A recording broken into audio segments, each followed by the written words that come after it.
Well, good morning, everybody.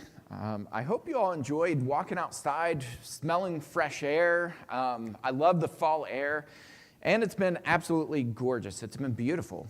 I think that's a gift from God. Even though I like the cold, I love the cold, I'm not going to lie. I'm enjoying this weather. It's been very, very beautiful. We've been talking about this cycle of loving our neighbors. It's the second greatest commandment in all of the scriptures, to love your neighbors as yourself. And we've got to get into the lives of our neighbors. If we want to teach people who Christ is, if we want to teach them who God is, we have to know them, we have to love them. And we have to point them to God. And when we point people to God through the Word, people will fall in love with God. And we're seeing clear evidence of that nationwide. I'll talk about that during the sermon. This is not beyond reach. It's something that God is moving in this nation right now, and it's super encouraging. Then we move them to serving others. If we don't put our faith into action, if we don't work with our faith, James says that your faith is dead. We've got to get into the lives of other people. We've got to serve other people, roll up our sleeves, and help people who are struggling. And then essentially, we'll go back and repeat this cycle. Our theme this year is becoming the hands and the feet of Jesus, and our theme verses come from Matthew 25, 37 through 40. Lord, when did we see you hungry and feed you, or thirsty and give you a drink? And when did we see you a stranger and welcome you, or naked and clothe you? And when did we see you sick or in prison and visit you? And the king will answer them, truly I say to you, as you did it to one of the least of these my brothers, you did it to me. And I think a lot of people are going to be surprised when they pass away, when they meet judgment, because in this section, Jesus is talking about separating the sheep from the goats. And he says that separation will occur precisely because of the people who didn't feed people when they were hungry. They didn't give people a drink when they were thirsty. They didn't clothe people when they were naked. And they didn't visit people when they were sick or in prison. And we've made it our mission as a congregation to give water to people who are thirsty, but not just water. There's a bunch of pictures on the back as you exit the auditorium on the right side. You'll see pictures that are hanging. Those are wells that we provided for people. As a congregation, each year we do a drive to drill more wells. And it's not just the wells that are drilled, it's through Healing Hands International. They do it at very strategic locations so that people get preaching. The local ministers will come at the site of the wells. Oftentimes they try to drill the wells at church buildings or near them. And then the local ministers come, and because there are hundreds, sometimes thousands of people coming to that well every single day, the local preachers will sit and they'll minister to people. And they'll provide spiritual drink as well. I have a question today, and this might come as a surprise, it might not, I don't know. Some of you might have seen some of these studies, but there were some studies in 2021 by a guy by the name of Michael Shear, and he kind of put 61 different studies together. And this spanned hundreds of thousands of people, and they wanted to find out which is more impactful for well-being. For mental well-being. In other words, if you were to talk to somebody and say, look, I have the key to your mental well-being. As a Christian, I'm not just going to talk to you about Jesus. I'm not just going to invite you to church. I'm going to talk to you about real, actual well-being. What makes you survive, and not just survive, but to thrive, to do well for your spiritual and your mental well-being. What is better? Increasing positive thoughts or reducing negative thinking? How many of you, by show of hands, and don't worry if you get this wrong, I actually got it wrong, so how many people would say increasing positive thoughts is better for well-being? We got a few, about half. All right, so show of hands, how many reducing negative thinking? How many of you think that that's the better choice. Interestingly, by far, like it's not even in the same category. It's not even in the same universe. By far, reducing negative thinking has a much better impact for well-being, for mental well-being, than does increasing your positive thoughts. I found this to be interesting. I actually guessed the opposite. I guessed that increasing positive thoughts would have the better impact, the bigger impact. And it doesn't. And I read the studies, and we found out why. And we want to define what negative thinking is. What did they define it in these studies? So I'm going to read this. As we're defining it today, negativity includes, but isn't limited to, workplace incivility. In other words, people fighting, in-house fighting within the workplace. Number 2, fault finding, disparaging or belittling others in word or deed. Number 3, continual complaining and or verbal rumination about an issue that's out of your control, or refusing to search for solutions. Verbalizing, the next one, verbalizing catastrophized, overgeneralized, and or fixed mindset-based thoughts, particularly those aimed at others or in the presence of a team or group. For example, we're never going to finish this. We might as well give up. This is especially true for leaders. And they say that water flows down the mountain. In other words, if the leader is saying things like, well, this is impossible for churches, we'll never grow. We're doomed. Look at the culture. Look at all those people out there. Look how evil things are. If we make comments like that, that trickles down, water flows downhill, and it's very harmful, especially coming from a colleague who's not in charge. I found that to be interesting. Here's what today's definition of negativity doesn't include. Challenging feedback. Challenging feedback is okay. Asking the hard questions, that's okay. Raising a concern, perfectly fine. Reaching out for support, for help, perfectly fine. Identifying a problem or barrier and wanting to process it with the goal of finding a solution with your colleagues, perfectly fine. What they're talking about in the study is negativity. It's the idea that we can't. It's can't-ism. We can't do this. We can't accomplish this. We'll never do this. You'll never amount to anybody. You'll never amount to anything. You'll never be somebody. Right? We've heard comments like this. We've heard it about young people. Oh, wait till your child's a teenager, they said. We have a teenager, and there's no problem. Right? People say this negative stuff. Wait until, not yet, right, Eden? Liz's like, I know some secrets, Jimmy. We're going to talk after. No, there's no problem, right? Kids don't magically turn into monsters when they're teenagers. But it's that idea. Wait until they're teenagers. Oh, they didn't turn bad when they're teenagers. Wait till they go to college. All right. We're waiting. It's no problem.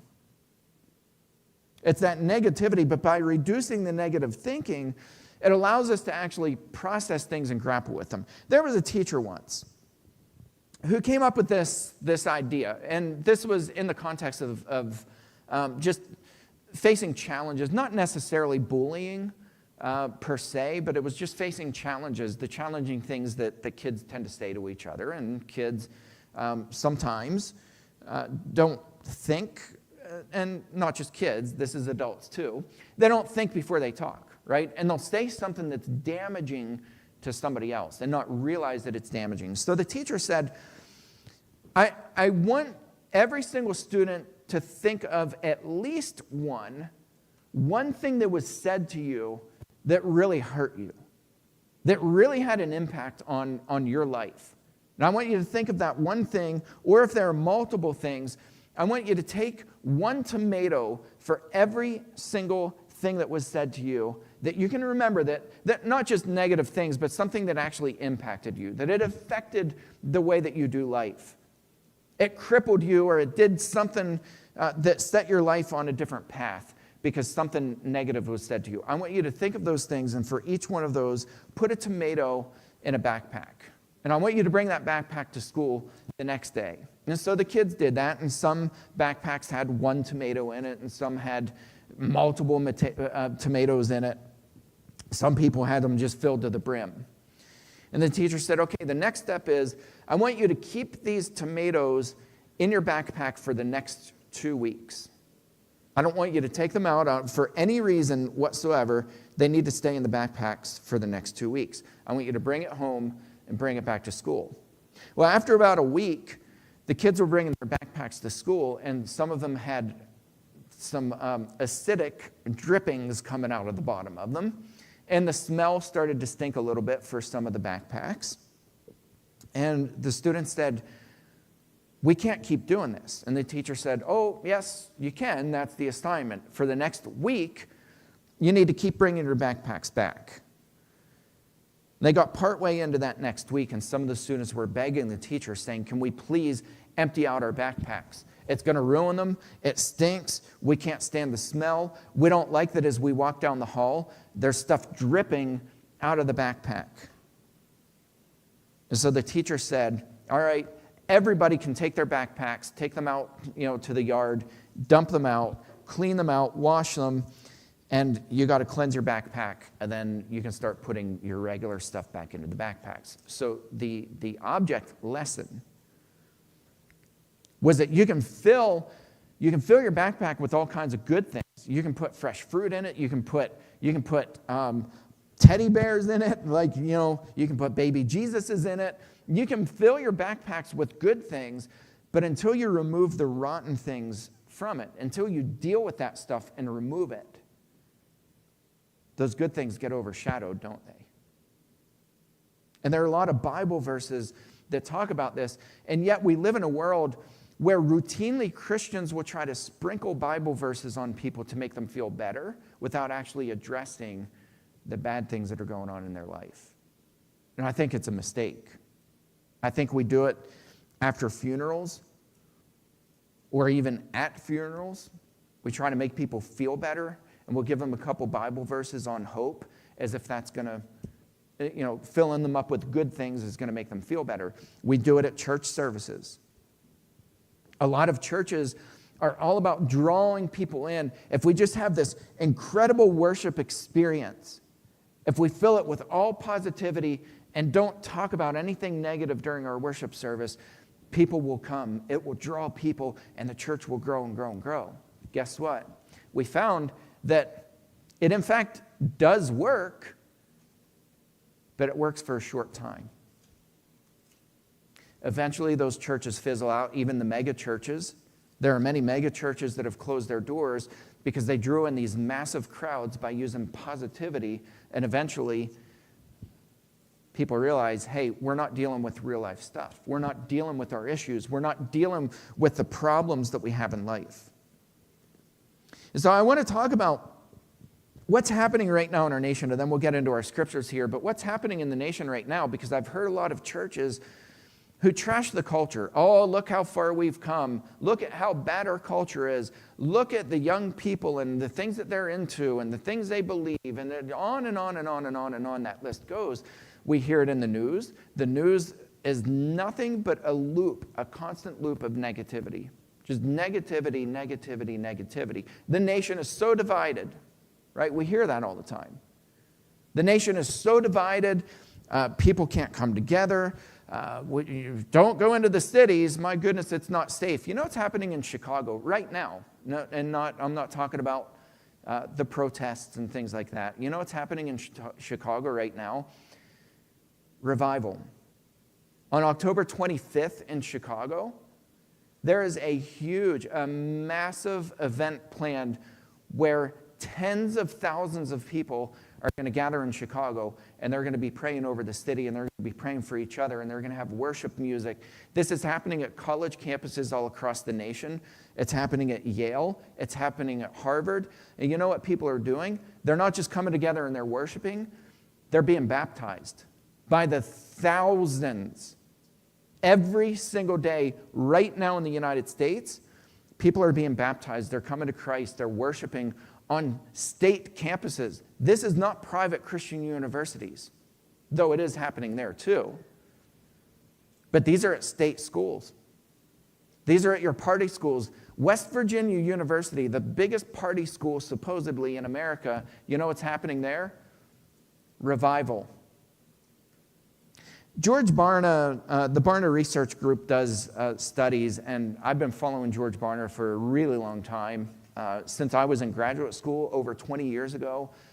George Barna's been researching churches forever, and numbers don't lie. Numbers tell the truth. George Barna did some research very recently. I'm talking within the past year. You know what he found? Churches are growing by leaps and bounds by young Christian men. By Christian, I mean people who are becoming Christians.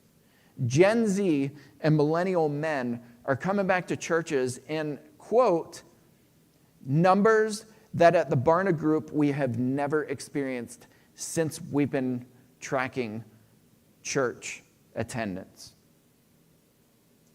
George Barna just released that statement. The Barna Group just released that statement last month. Young men are coming to church in numbers that we have never experienced since we've been doing data on churches. And they've been doing it for 30 plus years. That's what's happening in the United States right now. Currently, right now, churches are growing by leaps and bounds. Revivals are happening in cities all across the United States. People are coming to Christ and being immersed. I'm not talking people coming with their little pitchers and sprinkling people on campus. They're immersing people all over the nation right now. What does the Bible say about negative thinking and reducing it and dealing with things? And that's part of the research shows that the reason it's more effective than just filling people with positive thoughts is this reason, and pretty much this reason alone, and that's that it forces us to deal with the things that we're grappling with. It forces us to confront the negativity, to address it, and to actively remove it. Think of the backpack, to actively remove it out of our life.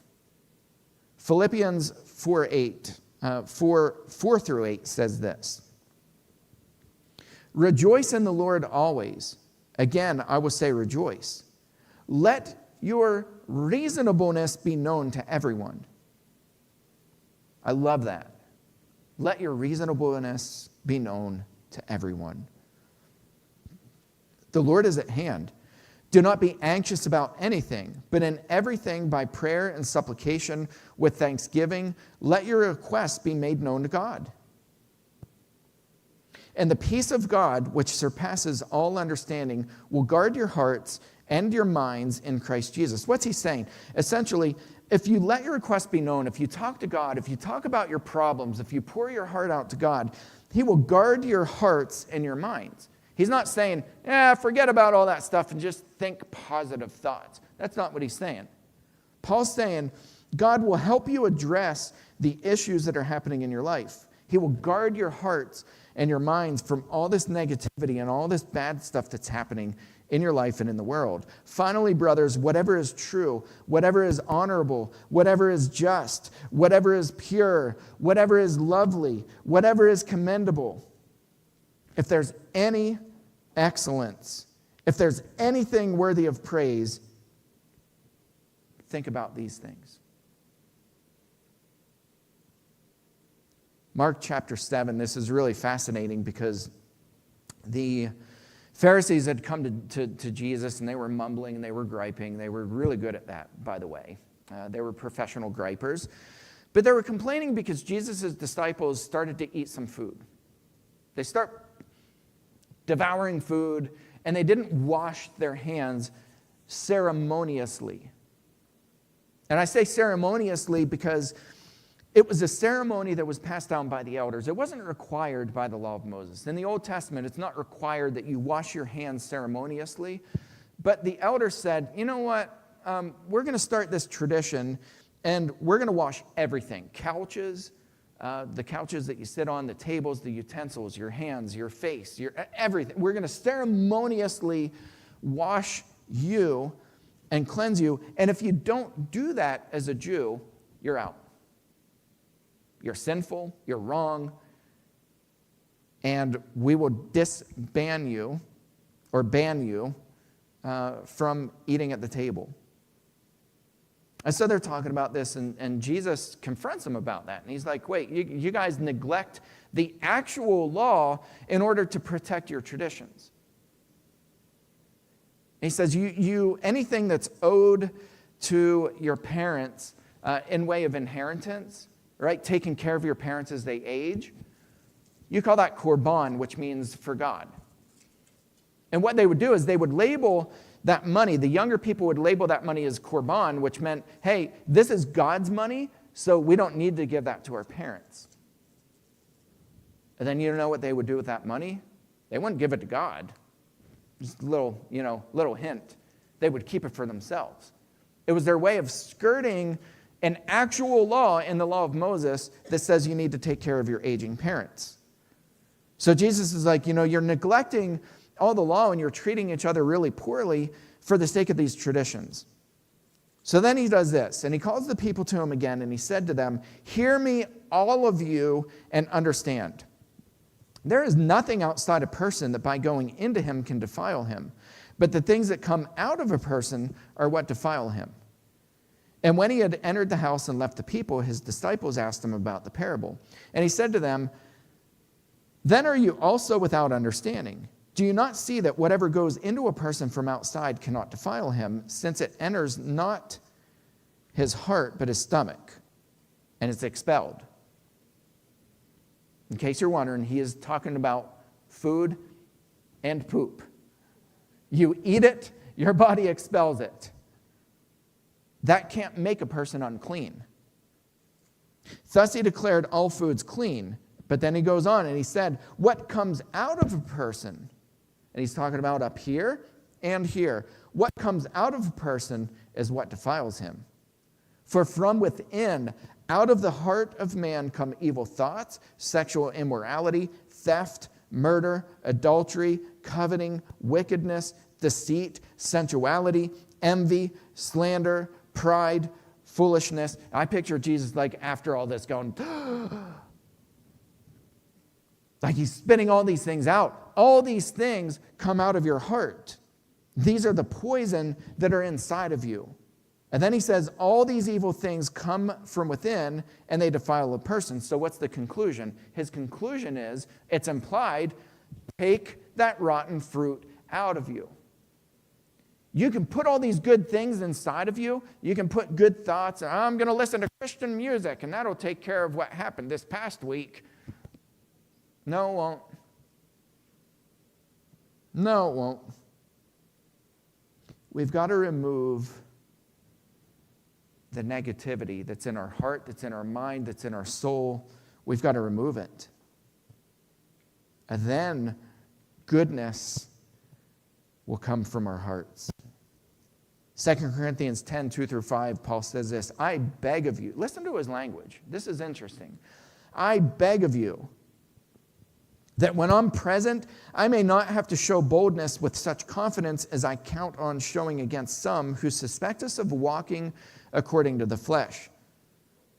In other words, straighten up, because when I come, I don't want to have to deal with you harshly. I don't want to result to that.